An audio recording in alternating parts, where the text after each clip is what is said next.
We start, Caroline, with further developments from the Chris Scott and Brisbane Lions exchange on Friday night with a new twist tonight. There is, Craig. We're having a look now at Chris Scott speaking with the Lions players at the beginning of the quarter-time break. But what is fascinating is the exchange that took place between Chris Scott and Chris Fagan at the end of the quarter-time break. Matthew, you saw this, you witnessed it from the commentary box calling for 3AW. It was an angry exchange. There are different versions of what happened, but what we know is that Chris Scott was walking to head up the race, saw Chris Fagan on the boundary line, giving him a filthy look, walked over towards him, closer than he needed to. Geelong's version is that Chris Fagan started the angry verbal exchange. Brisbane's version is that Chris Scott started it. Certainly there was a reference to Chris Fagan's age, and not a very complimentary one at that. Angry swear words, alleged threats from both sides which weren't really serious. By the end of the game, the version from Geelong is that the two coaches at some point that night made up via text message, and yet Chris Fagan went on 3AW on Saturday and said this about Chris Scott approaching his players. Myself personally, I would not choose to speak to opposition players. I don't think it's appropriate. I don't know how often it happens, pretty rarely, I guess. And I wasn't there to see how it all started, but I think from a coaching perspective, you just need to restrain yourself no matter how you feel at that moment. Still a lot of bad blood today, quite apart from all the problems that Brisbane have got in playing the game. But fascinating that Chris Fagan said that after Geelong thought they'd made up. Chris Fagan, interestingly, said there wasn't, he hadn't spoken with Chris Scott, so who knows what's gone on there. What do you think, Matthew? Make sense of this. Is who's out of line here? Well, I don't believe you should be getting involved speaking with players, but I loved it. The spite in this game, we haven't seen many rivalries in this game for a long, long period of time, Archie, but I believe that they were filthy with the way Lachie Neale hated the treatment he got. Mark O'Connor did an unbelievable job on Lachie Neale. They weren't ready for what was coming. I thought they were hunted by the Adelaide Crows, Kane, the week before. We saw it. They would have been smarting from what went on. They said, let's go after Lachie Neale. Let's hunt the Brisbane Lions. Lachie Neale hated what went on. He mouthed off to Chris Scott. And then Oscar McInerney followed up and mouthed off to Chris Scott, which Scott didn't like. They were having a go at everything to do with Chris Scott's hair. They were having a go at Gary Rowan on the ground about his personal life. Have a look here, down the bottom of the screen. You see, right down the bottom, you can see Fagan's a very interested onlooker in this exchange, right there. And not happy. So he's privy to it. He's not happy. And you're saying the extra exchange happens a minute or two after this, where, in your words, they've had a go at Chris Scott's hair. And Chris Scott, or someone's had a go at Brisbane feel Fagan's that age. Chris Scott should not have spoken to the players. Now, Chris Scott defended himself by saying Lachie Neale started it, why shouldn't he come back?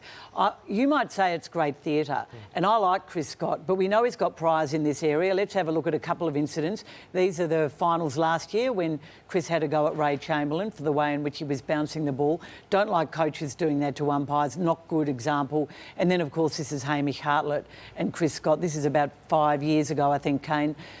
As I said, I like Chris Scott, but this is not a good example for junior footy, and these men have to be held to a higher level. They have to be held to a higher respect, Matthew. I just don't think it's good enough when he's a champion player and he's a premiership coach, and I don't think it augurs well for anyone to see I disagree, that stuff. Caro. I think it's great for the game. I think we see this stuff in American sport all the time. It builds the brand of the sport. These are competitive animals out there, and I thought he was very restrained. And if we were up here and we were talking about anything that got physical or anything that was aggressive... He was restrained, but his captain and Cam Guthrie still had to take... Well, didn't have to, but they took him away. I would love to play for Chris Scott, and perhaps that's why he's got a 72% winning record, because he cares, he wants it in a league that is far too nice, and we've seen it, we've spoken about it. He's not nice. A lot of coaches care and want it. It doesn't mean they should have verbal exchanges. That's what gets the with best players. out of him. That's what gets the best out of him. Our best coaches, who are our best coaches in the game? They're all and I know Damien Hardwick, yes, you're right. So sometimes you got to... But can't you sometimes be... I still think the AFL should have come down harder on Clarkson for what happened in Port Adelaide.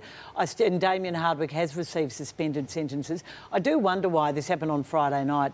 A player was suspended the next day, and we still don't know exactly what's going to happen with Chris Scott. There'll be postscript to it. I can't think of the last coach that wasn't a hothead. One more thing. They're very angry too, Geelong, about the medical report that undid Gary Rowan, or they're not happy. And they're unhappy too about the AFL press conference that basically said the last free kick was a wrong Well, they should decision. be angry about their player kinking in a player behind the play, not a medical report. You mentioned Mark O'Connor. Now, a lot of people, you guys have led the charge in this, the tagger and its role in the modern game.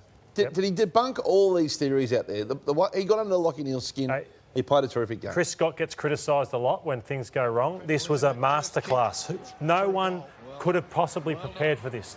Brisbane would have been shocked by this. So his previous 52 games, he'd never, ever attended a centre bounce. He throws him in and attends 22 centre bounces when he'd never done it in his life, and he keeps Lockie Neal to 3 disposals in a half of football. That was a brave move and a brilliant move. We've heard for years, you throw out the structure too much, Kane. You throw out the team dynamics. Yet they've taken out the best player. Won the clearances. And they won the clearances on the night, which was the key. That's coaching. Coaches have become lazy, and they have a belief that you can't do it and it affects your team structure. Well, is it lazy or safe? No, well, it's all. I think it's a bit of laziness, and you've got to have a player that is determined to do it and wants to do it. Now, he wanted to do it. A lot of players don't. The myth's out the window now. Just on the COVID and unusual set of circumstances, their fans had to leave. Now they're stuck in Melbourne. The game's been moved Thursday night. That's going to happen a bit through the year. The thing that fascinated us was the compliance here. Now, Chris Fagan admitted that they hadn't been tested. Well, you take a listen. We were tested when we first came back at the start of the pre-season in January, and basically since that point in time, we haven't had a test. So obviously the AFL decide that. They've given advice by the relevant medical people, and that's been the way that we've gone about things in more recent times. So the players are on the ground warming up for the Geelong game. When the sign comes up on the scoreboard about if you've been in these areas, leave. So everyone from the CEO, Greg Swan-Down, leaves the ground. Wayne Carey, who'd been in Brisbane a week or two earlier. Why on earth were these players allowed to stay if, in fact, it was so urgent when they haven't been tested since the start of January and they've been living normal lives? When did the exemption come through? When did that come through that they'd got that, Cara? Well, conveniently near the close to game. How do we go from testing? How do we go from testing the players every day in a pandemic to not testing them for 3 months? I can't marry those two things up.